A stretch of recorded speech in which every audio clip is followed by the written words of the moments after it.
من العصافرة جمال عبد الناصر سور مدرسة عزيزة أباظة عربية برجر على الفحم اسمها برجر مصر، وجايين من القاهرة الإسكندرية عشان يقدموا لنا واحد برجر من الآخر، ويعملوا أصناف كتير برجر حلوة، ورافعين شعار بطاطس فري مدى الحياة، وأقل سعر أكبر حجم وأكتر كمية، ولأن البرجر عندهم في المنيو هوم ميد حجمه 200 جرام ومشوي على الفحم وسعره كويس، وأصناف البرجر وميكساته عندهم آخر إغراء، ويحط البرجر على الفحم وهو مولع كده، والعيش كمان بالسمسم بيتحمص على الجريل، والبرجر بقى وشه احمر وبيرغرغ من الدهون بقى السايحه اللي بيخليه طري ويديله طعم جامد والريحه قلب الشارع كله، وبينزل ببطاطس التحمير التخينه في الزيت تتقلي، وصوابع الجبنه الموزاريلا وهي سخنه وبتقرمش وسايحه وبتشد معاك، وهما اللي بيعملوها برضه، وشريحه البيت بيكن على الجريل بيبقى طعمها لذيذ جدا في اي سندوتش برجر، وهي بتتشوح على الجريل وبتاخد اللون الاحمر الجميل، والمشروم عندهم حوار احسن ميزه عندهم انه فريش مش معلب، وده بيبقى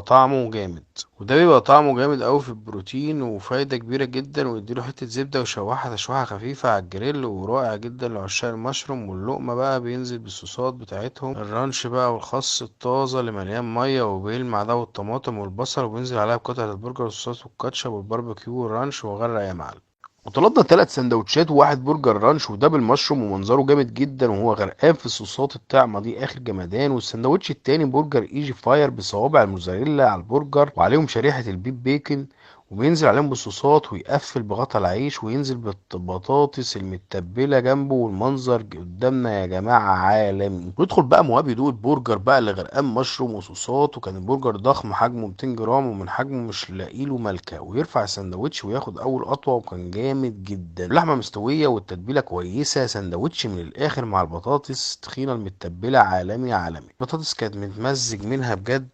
وتتبيلتها وبتشبع وبتلكم الصراحه. ويدخل نصر على سندوتش الايجي فاير وياخد قطمه بقى بالبرجر والبيف بيكن والموزاريلا ستيك، وميكس روعه ولذيذ جدا، وتحس طعم كل حاجه في بقك، البرجر كطعم وتتبيله كويسه، الموزاريلا مظبوطه مش مالحه، وكل حاجه فيها تحس بطعمها في بقك، مفيش حاجه مغطيه على حاجه. ودخل نصر على تالت سندوتش وده اسمه دينجر بوب، بيتكون من برجر حلقات البصل المقلية وخلطة بصل بالباربيكيو متكرمل على الجريل، كان طعمه كويس لمحبي حلقات الأونيون، كانت تجربة حلوة، ونتمنى إنكم تدعموا الشباب اللي بيقدموا أكل محترم وجودة كويسة، ونشوفكم في تجربة جديدة مع المطعم جيد.